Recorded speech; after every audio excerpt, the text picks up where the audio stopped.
Ya, babak demi babak kasus kematian Brigadir Yosua pekan ini terus menjadi perhatian setelah DPR memanggil Kapolri dan mendapatkan dukungan anggota Dewan. Kemudian ada sidang etik Verdi Sambo yang dilaksanakan dan berujung pada pemecatan. Namun Sambo melakukan perlawanan dengan mengajukan banding. Bagaimana media melihat pemecatan Verdi Sambo yang sudah dilakukan oleh Polri?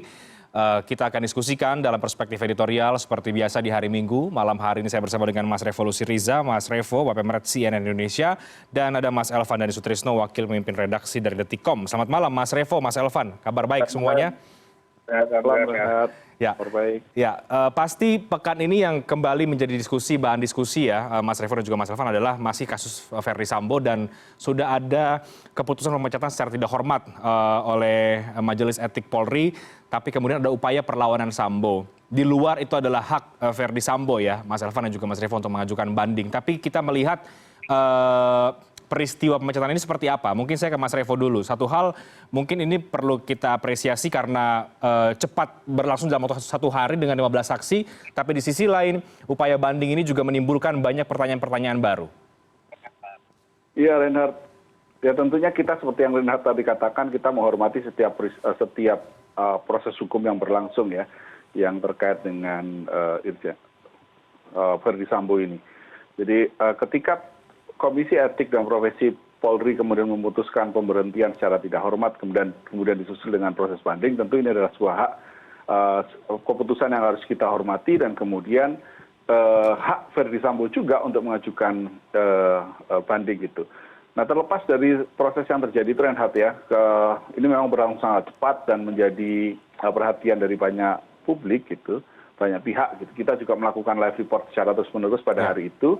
Dan di malam ketika proses pengumuman hasil sidang komisi etik itu juga kita siarkan secara langsung, dan dari kesaksian banyak orang misalnya ketika siaran langsung itu di kedai-kedai kopi, di pinggir jalan itu banyak sekali orang yang melakukan nonton bareng gitu, serta melakukan analisa versi mereka gitu. Jadi memang kasus ini menyita perhatian publik.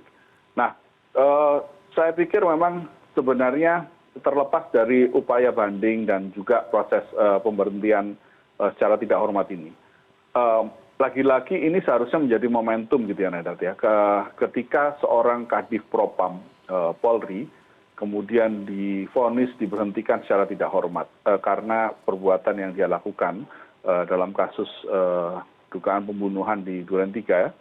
Maka ini seharusnya menjadi momentum bagi Polri untuk melakukan pembenahan gitu ya Reinhardt ya.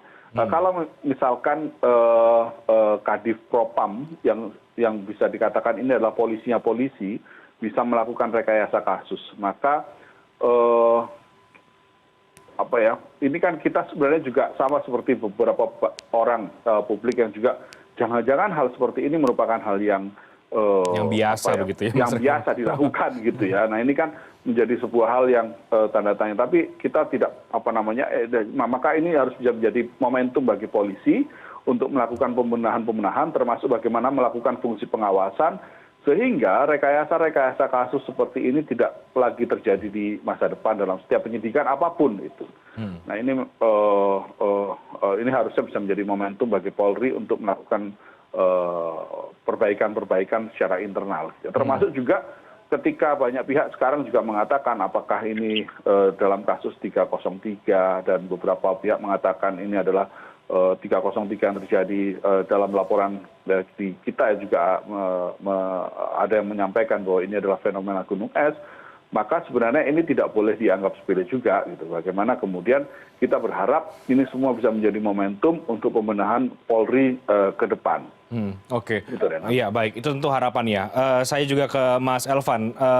Banyak yang akhirnya juga menjadi berspekulasi lagi nih Mas Elvan, ketika ada banding yang diajukan oleh Verdi Sambo. Ini upaya membuang waktu lah, buying time gitu, karena setelah ini ada waktu sekitar 20 harian lagi. Kemudian juga banyak juga yang mempertanyakan buat apa lagi kemudian Sambo mengajukan banding. Tapi proses demi proses yang kemudian berujung pada pemecatan ini, Mas Elvan dan juga teman-teman Detik.com bagaimana melihatnya?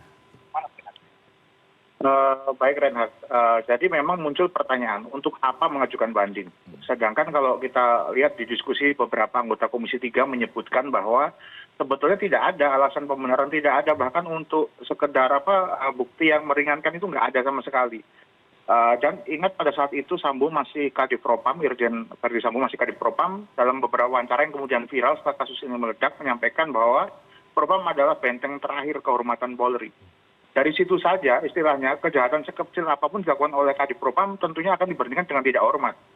Nah, makanya wajar kemudian ketika sekarang Verdi Sambo mengajukan banding, kemudian beberapa anggota dari Kompolnas itu menyebutkan bahwa menduga bahwa ini ada kaitannya dengan keinginan agar Irjen Verdi Sambo ini sebagai otak pembunuhan berencana yang saya terduga otak pembunuhan berencana ini ingin agar diberhentikan dengan terhormat sehingga masih mendapatkan hak pensiun dan lain sebagainya. Apa yang disampaikan oleh anggota Kompolnas itu menjadi menarik untuk disimak. Apa yang tadi Reinhardt sampaikan juga terkait buying time agar kemudian pemberhentian dengan tidak hormat ini tidak segera dieksekusi. Saya kira faktor-faktor kayak gitu yang kemudian menjadikan publik bertanya-tanya. Ini satu hal Verdi Sambo sudah mengakui segala perbuatannya gitu kan, bahwa sudah mengakui pun kemudian tim khusus yang dibentuk Polri juga masih menemukan fakta-fakta baru, misalnya keterlibatan istrinya dan lain-lain, dan masih banyak yang belum terkuak dari kasus ini. Makanya dengan perlawanan ya sebetulnya banding ini ya, meskipun tentu dalam hukum diperkenankan, tentunya kan menjadi pertanyaan dan masyarakat kemudian menjadi geram gitu, untuk apa gitu, ya sudah diterima, sudah kalau memang betul-betul sayang dengan Polri gitu kan sebelumnya kan Verdi Sambo juga menyatakan pengunduran diri. Karena memang pengunduran diri kemudian ditolak karena ternyata memang Polri melalui komite etik kemudian memberhentikan dengan tidak hormat. Saya kira itu harus jadi catatan, dan kalau memang cinta Polri harusnya nggak usah lah banding-banding, untuk apa gitu, karena ini akan semakin memperpanjang persoalan dan Polri menjadi semakin harus banyak lagi nih, selain pengusutan kasus juga harus ngeladenin urusan banding ini, begitu Reinhardt. Ya, baik. Dan kita lihat juga Kapolri juga menyikapi putusan banding keputusan banding ini ya, Mas Elvan dan juga Mas Revo, dengan mengatakan ini adalah tentu hak, dan kita lihat saja begitu ya, kira-kira apakah ini akan diterima atau tidak kemudian keputusan bandingnya. Masih ke Mas Elvan, nanti saya juga ke Mas Revo. Mas Elvan, artinya dengan mempertimbangkan asas keadilan publik gitu ya, nalar logika masyarakat yang sudah dimainkan hampir sebulan lebih ini, apakah kemudian banding ini memang tanpa mendahului keputusan etik ya, tapi apakah memang ini selayaknya ditolak saja? Kita perlu mendorong itu atau bagaimana, Mas Elvan? Kalau kita lihat diskusi di beberapa Komisi 3, kebetulan banyak kawan juga diskusi di situ. Rata-rata memang menyebut tidak ada yang bisa meringankan. Dan kalau kemudian ini sampai diterima bandingnya, diberhentikan dengan hormat, maka kemudian yang akan jadi sorotan adalah penegakan hukum di Indonesia itu sendiri gitu. Artinya memang semestinya kalau dilihat dari banyak pembicaraan ya, saya lagi-lagi saya sampaikan karena saya tentu ngikutin diskusi ya di Komisi 3 khususnya yang awalnya itu kan juga sempat kena prank kan mereka. Kemudian sekarang mereka betul-betul yakin bahwa ini mestinya nggak ada yang meringankan dan mestinya ditolak sih, begitu Reinhardt. Oke. Mas Revo punya pandangan yang sama soal banding ini, sejauh mana media perlu lagi mengawal prosesnya, karena tampaknya masih ada waktu lagi ini yang setelah Sambo mengajukan banding, karena seperti tadi dikatakan Mas Elvan bahwa ini justru menimbulkan lagi banyak pertanyaan, spekulasi dan lain sebagainya. Iya, Reinhardt. Saya kira sebagai media kita harus mengawal betul kasus ini ya. Jangan lupa ini bukan tentang pemberhentian tidak hormat Verdi Sambo saja yang harus kita kawal. Masih banyak fakta-fakta lain yang harus kita ungkap dan kita kawal. Contohnya misalnya kesaksian yang tidak jelas daripada istri Verdi Sambo. Ya kan, kemudian sekarang sudah jadi tersangka. Kemudian yang paling menjadi teka-teki adalah motifnya. Kemarin di dalam rapat dengan Komisi 3 DPR, Kapolri masih menyebutkan bahwa motifnya itu dipicu oleh kemarahan Sambo karena istrinya lapor ada asusila. Nah kemudian Polri sampai sekarang masih menelusuri adanya asusila atau adanya perselingkuhan. Saya kira ini harus dikawal betul karena motifnya harus clear. Jangan sampai ini kemudian masyarakat terus kemudian dikasih informasi yang keliru. Jadi kalau Sambo aja udah diberhentikan hormat, tentu banding adalah hak seperti disampaikan Kapolri, tapi tentu dalam hal ini masyarakat juga kan punya mata, punya hati gitu loh. Saya kira semestinya karena tadi seperti saya sampaikan tadi Komisi 3 pun menyebut tidak ada yang meringankan, yang mestinya ditolak di situ. Dan kemudian jangan lupa banyak banget yang harus kita kawal. Jangan sampai seolah-olah ini tentang pemberhentiannya Ferdi Sambo aja ya. Oke. Tapi tentang peristiwa itu harus dikawal karena itu tragedi kemanusiaan. Gitu, Baik, baik. Mas Revo, tambahan dari Mas Revo seperti apa? Ya, satu pertama fakta sudah adanya pembunuhan itu sudah benar terjadi. Bahwa ada satu anggota polisi atas nama Brigadir Yosua itu meninggal di kediaman Kadif Propam gitu ya, Renat ya. Nah ini kan dan Kadif Propam mantan Kadif Propam ini sendiri sudah mengakui bahwa dia dalam kesaksiannya ke beberapa pihak mengakui bahwa yang melakukan pembunuhan adalah melakukan penembakan adalah dirinya. Kemudian disusul dengan beberapa pihak yang juga dianggap bertanggung jawab atas kasus tersebut. Nah ini adalah fakta yang sudah jelas ya Reinhardt ya, bahwa terjadi pembunuhan di situ, yang melakukan dugaan kuatnya adalah tersangkanya adalah Kadif Propam. Maka ketika Kadif Propam itu melakukan sebuah kejahatan, tidak ada hal yang bisa meringankan dia kecuali artinya gini Reinhardt, kalau polisi biasa itu melakukan kalau orang biasa melakukan kejahatan dibandingkan dengan polisi yang melakukan kejahatan, maka polisi itu harus dihukum lebih berat, gitu kan? Karena polisi itu yang bertanggung jawab atas keamanan. Sementara kalau misalkan propam yang melakukan kejahatan, ibaratnya juga harus 2 kali lipat lebih berat dibanding polisi biasa melakukan kejahatan. Nah ini yang membuat kalau kita sendiri melihat keputusan bahwa pemberhentian tidak hormat itu sudah kalau kita nilai sudah tepat gitu ya. Perkara bahwa Ferdi Sambo melakukan banding atau tidak itu adalah hak dia gitu. Tapi yang harus kita catat adalah sidang etik ini tidak mesti harus mempengaruhi sidang pidananya. Etik dan pidana ini kan hal yang terpisah gitu kan. Ya, etik di kepolisian ini adalah status kekaryawanan atau status kepegawaian atau status keanggotaan Ferdi Sambo di polisi yang sedang diusut secara internal. Tapi untuk kasus pidananya sendiri seharusnya ini tidak etik ini tidak mempengaruhi jalannya persidangan atau berkas persidangan di pidananya. Nah ini yang harusnya juga bisa kita lihat secara objektif ya Reinhardt ya. Nah hal lain sebenarnya yang perlu kita kawal adalah polisi selama ini misalkan kalau memang sudah seperti ini yang kejahatan itu dilakukan oleh petinggi di Propam yang notabene itu adalah polisinya polisi gitu ya, maka ini harusnya menjadi perhatian yang sangat serius. Itu kenapa kita semua harus mengawal kasus ini secara serius. Dan lagi-lagi ini juga seharusnya menjadi momentum bagaimana kemudian pengawasan di kepolisian, kemudian bagaimana polisi itu tidak abuse of power, obstruction of justice dan sebagainya, itu kejadian-kejadian seperti itu tidak lagi terjadi.